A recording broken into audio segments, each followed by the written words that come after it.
სოკარ ჯორჯია გაზიაჭერა კომპანია სახლი პიაცასგან მიყენებული ზარალის კომპენსაციას ითხოვს. მიზეზი კომპანიის მიერ დაუდევრობის შედეგად დაზიანებული გასადენი მილი გახდა. საჩივარ საფუძვლად დღეს ფარნავაზ მეფის 85 ნომერში მომხდარი შემთხვევა დაედო.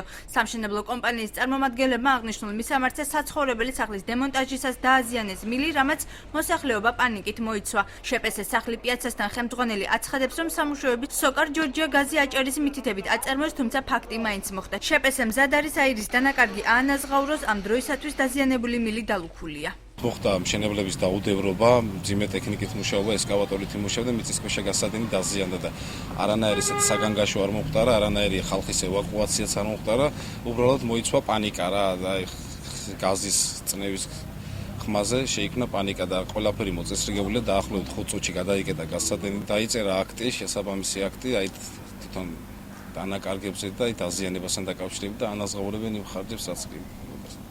დავწერეთ განცხადება, წარმოადგენთ ყველა დოკუმენტაცია, მოვიდა მათი წარმოდგენა და მიგვითი და აი ამ მანძილზე მიწისამუშავეები ჩაატარეთ, გაანთავისუფლეთ გაზის მილი გრუნტისგან, ჩვენ მოვალთ და გადავკეტავთ გაზს. როცა მოვიდნენ ხამუდის დადების დროს, იქ დაზიანდა მილი. კენჭი თუ რაღაცა მოხდა, და ეგ იყო და ეგ რაც მოხდა, უბრალოდ დანაკარგი და რაღაცა გაზის, არა ეგ თახას ლაბარაკით რა სიმბოლური თახა.